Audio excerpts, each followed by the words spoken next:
Hello friends, आज मैं आपके साथ लाइफ प्रोसेस का पार्ट 5 डिस्कस करने वाली हूँ, जिसमें हम रेस्पिरेशन के बारे में पढ़ेंगे। हमारा डाइजेशन पूरा हो चुका है, तो शुरू करते हैं। तो इसमें सबसे पहले हम पढ़ेंगे ब्रीदिंग। ब्रीदिंग क्या होता है? जब हम सांस अंदर लेते हैं और बाहर छोड़ते हैं, उसी को ब्रीदिंग बोलते हैं। फॉर एग्ज़ाम्पल, हवा जिसमें ऑक्सीजन है उसको मैं अंदर ले रही हूँ, और जो CO2 है मेरी बॉडी के अंदर, उसको हम बाहर निकाल रहे हैं। ठीक है, तो ऑक्सीजन को अंदर लेना, CO2 को बॉडी से बाहर निकालना, इसी को क्या बोला जाता है? ब्रीदिंग बोला जाता है। तो यहाँ पर डेफिनेशन लिखी हुई है, breathing is a process by which air rich in oxygen is taken inside. तो वो एयर जिसके अंदर ऑक्सीजन है उसको अंदर लेना है। The body of an organism and air rich in carbon dioxide is expelled out from the body. और वो एयर जिसके अंदर CO2 है, कार्बन डाइऑक्साइड है, उसे बॉडी से बाहर निकालना है। तो इन सिंपल वर्ड, वो एयर जिसके अंदर ऑक्सीजन है उसको बॉडी के अंदर लेना, और वो एयर जिसके अंदर CO2 है उसको बाहर निकालना बॉडी से, इसी को बोला जाता है ब्रीदिंग। तो जो बॉडी में हम अंदर ऑक्सीजन लेते हैं उसे बोलते हैं इनहेलेशन, और जो CO2 है जिसको हम बाहर निकाल रहे हैं उसको बोला जाता है exhalation. So basically inhalation of air, सांस को अंदर लेना, और CO2 को बाहर निकालना, इसी को बोला जाता है ब्रीदिंग। ब्रीदिंग कॉन्टिन्यूअस है, बेसिकली ये जन्म से लेके टिल एंड तक कॉन्टिन्यूएशन में चलती रहती है। ब्रेथ क्या होता है? ब्रेथ होता है एक बार एयर को अंदर लेना और CO2 को बाहर छोड़ना, कार्बन डाइऑक्साइड को बॉडी से बाहर निकालना, सिर्फ एक बार। सो बेसिकली एक बार इनहेल करना और एक बार एक्सहेलेशन करना, उसी को बोला जाता है ब्रेथ। ब्रीदिंग रेट के बारे में डिस्कस कर लेते हैं। ब्रीदिंग रेट होता है 1 मिनट में कितनी बार इंसान ब्रीद इन ब्रीद आउट कर रहा है, कितनी बार सांस अंदर ले रहा है और कितनी बार छोड़ रहा है 1 मिनट में, उसी को बोला जाता है breathing rate. Breathing rate very करता है ह्यूमन में।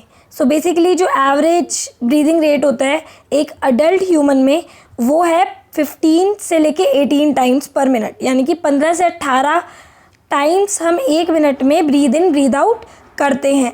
Breathing rate increase with increase in physical exercise. अगर हम एक्सरसाइज करते हैं, वेट लिफ्टिंग करते हैं, या हम बहुत ज़्यादा भाग के आए हैं, तो उस समय हमारा ब्रीदिंग रेट फास्ट हो जाता है और अप टू 25 पर मिनट तक जा सकता है। वाइल जो बच्चे होते हैं, चिल्ड्रन होते हैं, उनका जो ब्रीदिंग रेट है वो 20 से 30 टाइम्स पर मिनट होता है, यानी कि 20 से 30 बार 1 मिनट में बच्चे ब्रीद इन ब्रीद आउट करते हैं। सो अब डिस्कस कर लेते हैं डायाफ्राम के बारे में। इसको हम समझेंगे एक बैग से रिलेटेड। सपोज करो कि आपका स्कूल बैग है, उसके अंदर आप बुक्स भरते हो, तो बैग नीचे से हैवी हो जाता है और नीचे से क्या निकलना शुरू कर देता है? बाहर की तरफ निकलना शुरू कर देता है। और अगर आपका बैग हल्का होता है तो बिल्कुल वो लाइट इन वेट होता है। तो सिमिलरली जैसे हमारी बॉडी में अगर ऑक्सीजन अंदर आती है, तो ये जो डायाफ्राम है ये नीचे की तरफ आ जाता है। जैसे बैग नीचे की तरफ आ जाता है, सिमिलरली डायाफ्राम भी नीचे की तरफ आ जाता है। और जब बैग खाली होता है तो वो हल्का होता है, तो उस केस में डायाफ्राम रिलैक्स पोजीशन में आ जाता है और ऊपर की तरफ मूव करता है। तो जब हम अपनी बॉडी में ब्रीद इन करते हैं, यानी कि सांस अंदर लेते हैं, तो जो चेस्ट है वो ब्रॉड हो जाती है, चौड़ी हो जाती है, और जब हम सांस को बाहर निकालते हैं तो वो स्मॉलर हो जाती है। चेस्ट कैविटी क्या हो जाती है? स्मॉलर। तो जब हम ब्रीद इन करते हैं चेस्ट कैविटी बढ़ जाती है, लार्ज हो जाती है, और जब हम ब्रीद आउट करते हैं तो चेस्ट कैविटी स्मॉलर हो जाती है। तो डायाफ्राम इस तरीके से काम करता है कि जब एयर अंदर गई तो वो क्या करता है? कॉन्ट्रैक्ट, और जब एयर बाहर निकली तो फिर वो क्या करता है? रिलैक्स करता है। एयर एंटर थ्रू, तो हम इसमें देखेंगे कि हवा कहाँ से एंटर करती है। Nostril, then nasal cavity, then pharynx, then trachea, bronchi, bronchioles and then alveoli. तो इसके बारे में हम इन डिटेल में पढ़ेंगे। ये एयर का एक पैसेज है कि कहाँ से एंटर करती है और कहाँ तक जाती है। तो हम शुरू करते हैं रेस्पिरेशन। रेस्पिरेशन क्या होता है? रेस्पिरेशन एक प्रोसेस है of releasing energy from the food. जब हम खाने से एनर्जी निकालते हैं, ठीक है, उसी को बोला जाता है रेस्पिरेशन। ओके, तो क्या होता है, जो ग्लूकोज है, ग्लूकोज के ऊपर एक्ट करेगी या साथ एक्ट करेगी ऑक्सीजन, और वो बनाएगा CO2, H2O और एनर्जी। ATP मतलब होता है एनर्जी। तो जब ग्लूकोज मिक्स होती है ऑक्सीजन के साथ तो 3 चीज़ें बनती है, एक CO2, H2O यानी कि वाटर, और ATP यानी कि एनर्जी। ये बिल्कुल अपोजिट होता है फोटोसिंथेसिस के प्रोसेस के। क्या होता है, जो ऑक्सीजन होती है वो सेल में जाती है और वहाँ से जो फूड है उसको बर्न करना शुरू कर देती है। फूड एनर्जी निकालता है, रिलीज आउट करता है एनर्जी, एनर्जी निकलनी शुरू होती है। ऑक्सीजन सेल में गई और फूड को बर्न करना शुरू करा और फूड से एनर्जी निकलनी शुरू हो गई।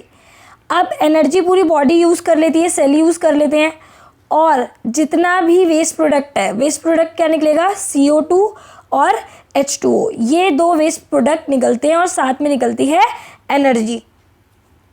सो गाइस, रेस्पिरेशन वो प्रोसेस है जिसमें हम खाने से एनर्जी निकालते हैं, और ये फोटोसिंथेसिस का अपोजिट होता है। इसमें ऑक्सीजन जो है वो सेल तक जाती है, सेल फूड को बर्न करता है और उसमें से एनर्जी निकालता है, और 2 वेस्ट प्रोडक्ट निकलते हैं। एक तो CO2 होता है, कार्बन डाइऑक्साइड, और एक होता है H2O, ठीक है।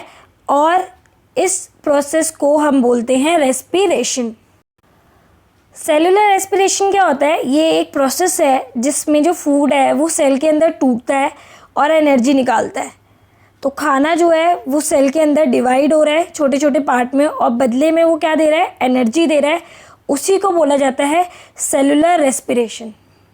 हमारे पास 2 तरीके के रेस्पिरेशन होते हैं, एक होता है एरोबिक रेस्पिरेशन और एक होता है एनारोबिक रेस्पिरेशन।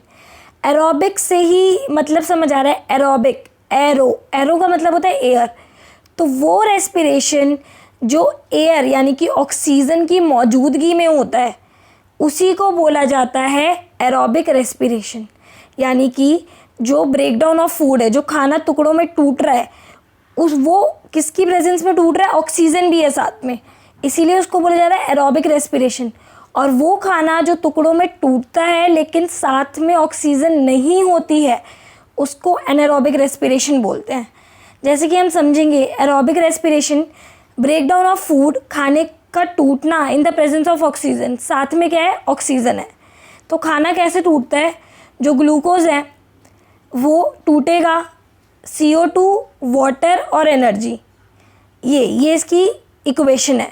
तो ये ज़्यादातर लिविंग ऑर्गेनिज्म में होता है, जैविक में होता है ये, और इसके एग्जांपल है ह्यूमन, डॉग, कैट, उनमें होता है ये। तो एरोबिक रेस्पिरेशन है जो एयर की, ऑक्सीजन की मौजूदगी में होता है, खाना टुकड़ों में टूटता है, ठीक है, और ये लिविंग ऑर्गेनिज्म करते हैं, और बिना ऑक्सीजन के ये एनिमल ज़िंदा भी नहीं रह सकते हैं। तो ऑक्सीजन इनके लिए काफ़ी ज़्यादा इम्पॉर्टेंट होती है। एनारोबिक रेस्पिरेशन क्या होता है? खाना टुकड़ों में टूट रहा है लेकिन without the use of oxygen, oxygen का बिल्कुल भी कोई रोल नहीं होता, ठीक है। तो ग्लूकोज जो है वो टूट रहा है, जैसे कि किस में टूट रहा है? अल्कोहल, CO2 और एनर्जी, ठीक है, और इसका एग्जांपल है यीस्ट।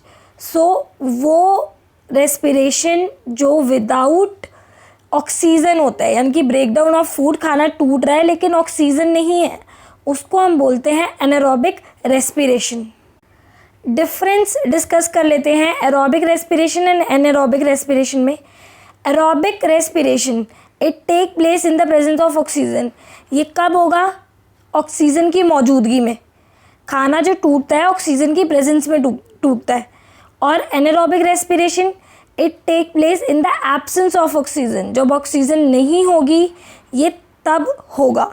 सेकेंड है कंप्लीट ब्रेकडाउन ऑफ फूड। जो एरोबिक है उसमें जो खाना है वो पूरी तरीके से टूट जाता है छोटे छोटे पार्ट में, और एनारोबिक रेस्पिरेशन में जो फूड है वो इनकम्प्लीट ब्रेकडाउन होता है। बेसिकली प्रॉपरली फूड नहीं टूटता है, इनकम्प्लीट ब्रेकडाउन ऑफ फूड होता है। जो एंड में प्रोडक्ट बचते हैं वो है CO2 and water aerobic respiration में, और जो एनारोबिक रेस्पिरेशन है उसमें जो एंड में चीज़ें बचती हैं वो है alcohol, CO2 and lactic acid. ये 3 चीज़ें होती हैं।